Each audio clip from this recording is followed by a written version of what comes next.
नमस्कार. आजच्या या विशेष विश्लेषणामध्ये आपण एका अत्यंत महत्त्वाच्या आणि तितक्याच गुंतागुंतीच्या विषयावर प्रकाश टाकणार आहोत. विषय आहे पीएम केअर्स फंड. आता या संपूर्ण विश्लेषणामध्ये आपण उपलब्ध माहिती आणि सूत्रांच्या आधारे या फंडाच्या संरचनेतील संदिग्धता आणि पारदर्शकतेचा नेमका अभाव काय आहे हे अगदी वस्तुनिष्ठपणे समजून घेणार आहोत. इथे आपण फक्त आणि फक्त तथ्यांवर बोलणार आहोत. चला तर मग सुरुवात करूया. तरी या सगळ्या प्रकरणाच्या मुळाशी थेट हात घालूया. एक अतिशय साधा पण चक्रावून टाकणारा प्रश्न समोर येतो. तो म्हणजे ज्या फंडाचे व्यवस्थापन देशाचे सर्वोच्च मंत्री करतात, तो फंड सरकारचा कसा असू शकत नाही? हाच तो सर्वात मोठा विरोधाभास आहे जो आपल्याला आजच्या या माहितीतून उलगडायचा आहे. हा प्रश्न अनेकांना वारंवार पडतोय आणि याची उत्तरे शोधणे खरोखरच खूप रंजक ठरणार आहे. थोडं मागे जाऊया. मार्च 2020 आठवतंय ना? कोविड-19 सारख्या जागतिक आपत्तीच्या काळात देशातील लोकांना आणि यंत्रणांना तातडीने मदत करण्यासाठी या फंडाची स्थापना करण्यात आली होती. आणि झालंही तसंच. सुरुवातीच्या 3 महिन्यांतच कॉर्पोरेट कंपन्या आणि अगदी सर्वसामान्यांकडून मोठ्या प्रमाणावर निधी यात जमा झाला. पण आता सध्याच्या घडीला परिस्थिती वेगळी आहे. याच फंडाच्या पारदर्शकतेवर अनेक मोठे प्रश्न उपस्थित केले जात आहेत. आता या फंडाच्या पाठीशी किती प्रचंड राजकीय वजन आहे बघण्यासारखं आहे. या ट्रस्टचे एक्स ऑफिशियो म्हणजे पदसिद्ध अध्यक्ष आहेत स्वतः देशाचे पंतप्रधान. आणि इतर ट्रस्टी कोण आहेत? तर गृहमंत्री, संरक्षण मंत्री आणि अर्थमंत्री. विचार करा, देशाचे 3 सर्वात मोठे आणि महत्त्वाचे केंद्रीय मंत्री या फंडाचं व्यवस्थापन पाहतायत. हे सगळं पाहिल्यावर हा एक सरकारी किंवा सार्वजनिक ट्रस्ट आहे असा ठाम समज निर्माण होणे अगदी 100% स्वाभाविक आहे, नाही का? आणि बरे का, याच समजाला पुष्टी देणारी माहिती तेव्हा समोर आली होती. सुरुवातीला PSU म्हणजे सार्वजनिक क्षेत्रातील उपक्रम आणि इतर कंपन्यांना स्पष्ट सूचना देण्यात आल्या होत्या की हा चक्क केंद्र सरकारद्वारे स्थापन केलेला एक पब्लिक ट्रस्ट आहे. त्यामुळे कॉर्पोरेट सोशल रिस्पॉन्सिबिलिटी म्हणजेच CSR अंतर्गत दिला जाणारा निधी थेट या फंडात जमा केला जाऊ शकतो असं अगदी अधिकृतपणे सांगण्यात आलं होतं. मग याचा परिणाम काय झाला? आकडा ऐकून थक्क व्हायला होतं. तब्बल 13,000 कोटी रुपये. सुरुवातीच्या केवळ 3 वर्षांतच सार्वजनिक क्षेत्रातील कंपन्या, देशांतर्गत खाजगी कंपन्या आणि विदेशी कंपन्यांकडून एवढा प्रचंड निधी या पीएम केअर्स फंडात जमा झाला. हा आकडा खरोखरच चक्रावून टाकणारा आहे. या फंडाची व्याप्ती आणि ताकद किती मोठी आहे हे यावरून अगदी सहज लक्षात येतं. पण खरी गोम इथेच आहे. इथे एक अत्यंत मोठा विरोधाभास पाहायला मिळतोय. जेव्हा निधी गोळा करायचा होता तेव्हा या फंडाला सरकारी ट्रस्ट म्हणून पुढे केलं गेलं आणि सार्वजनिक कंपन्यांचे कोट्यवधी रुपये स्वीकारले गेले. पण जेव्हा जबाबदारी आणि पारदर्शकतेचा प्रश्न आला तेव्हा अचानक याला प्रायव्हेट ट्रस्ट म्हणजेच खाजगी ट्रस्ट म्हटलं जाऊ लागलं आणि माहिती अधिकारांतर्गत विचारले जाणारे प्रश्न सरळ सरळ नाकारण्यात आले. परिस्थितीनुसार फंडाची कायदेशीर ओळख कशी बदलत गेली हे अगदी स्पष्ट दिसतंय. जेव्हा काही जागरूक नागरिकांनी माहिती अधिकार म्हणजेच RTI कायद्याअंतर्गत या फंडाविषयी माहिती मागितली तेव्हा जे अधिकृत उत्तर आलं ते फारच धक्कादायक होतं. उत्तर होतं, हा फंड केंद्र सरकारद्वारे तयार केलेला नाही, हा एक खाजगी ट्रस्ट आहे. हे ऐकून अनेकांना मोठा धक्का बसला. कारण ज्या फंडाचे अध्यक्ष स्वतः देशाचे पंतप्रधान आहेत, तो फंड अचानक खाजगी कसा काय होऊ शकतो? हा गूढ प्रश्न अधिकच गडद झाला.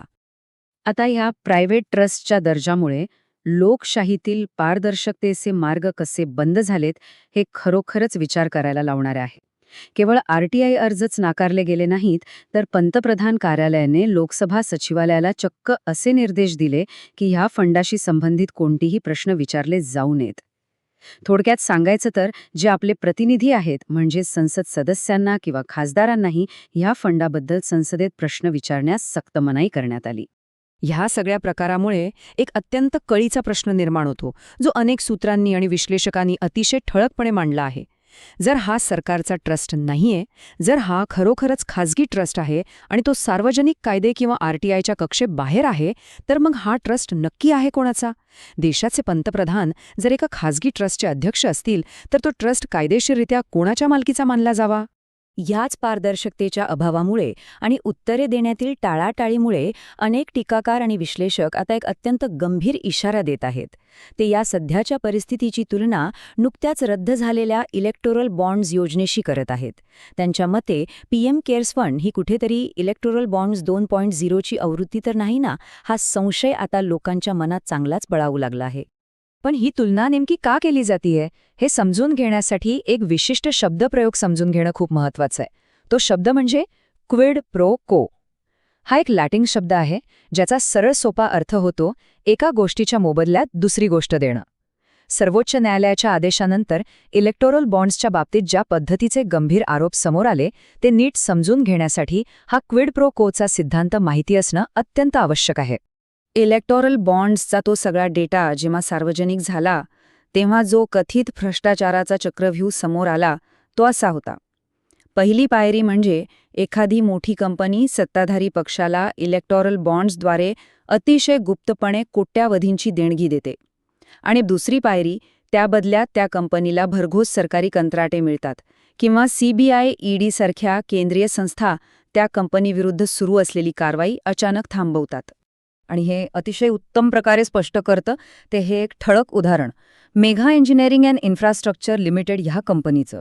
उपलब्ध सूत्रांनुसार या कंपनीने आधी इलेक्टोरल बॉन्ड्सच्या माध्यमातून 100 कोटींहून अधिक रुपयांची देणगी दिली आणि आश्चर्य बघा, त्यानंतर लगेचच या कंपनीला तब्बल 14,000 कोटी रुपयांचे सरकारी कंत्राट प्राप्त झाले. आता हा निव्वळ योगायोग मानायचा की मगाशी म्हटल्याप्रमाणे क्विड प्रो को? आणि असं फक्त एकच उदाहरण नाहीये बरं का. इतरही अनेक उदाहरणे सूत्रांनी समोर आणली आहेत. ज्या फार्मा कंपन्यांवर निकृष्ट दर्जाची औषधे बनवल्याचे अतिशय गंभीर आरोप होते त्यांनी राजकीय देणग्या दिल्यानंतर त्यांच्यावर कोणतीही कठोर कारवाई झाली नाही. तसेच ज्या कंपन्यांवर CBI आणि EDच्या धाडी पडल्या होत्या त्यांनी इलेक्टोरल बॉन्ड्स खरेदी केल्यानंतर त्या कारवाया अचानक थांबल्या किंवा थंडबस्त्यात गेल्या असे अनेक अहवाल समोर आले आहेत. आता या दोन्ही बाबी जर आपण एकमेकांशी जोडून पाहिल्या तर टीकाकारांची मुख्य भीती काय आहे ते बरोबर लक्षात येतं.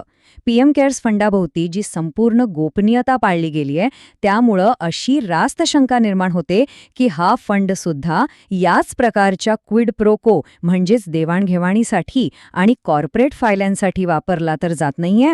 यातून कोणत्याही प्रकारच्या चौकशीशिवाय किंवा रेकॉर्डशिवाय कंपन्यांना मागच्या दाराने फायदे मिळवून देण्याचा मार्ग तर खुला झाला नाहीये ना. आपल्या आजच्या या विश्लेषणाच्या अगदी शेवटी एक अत्यंत महत्त्वाचा आणि विचार करायला लावणारा प्रश्न आपण मागे ठेवून जात आहोत. पीएम केअर्स फंड खरोखरच देशाच्या कायद्यांपेक्षा वरचढ आहे का? आणि देशाच्या पंतप्रधानांद्वारे चालवला जाणारा हा खासगी ट्रस्ट शेवटी नक्की कोणाच्या मालकीचा आहे? कोणत्याही सुदृढ लोकशाहीत पारदर्शकतेला अनन्यसाधारण महत्त्व असतं आणि म्हणूनच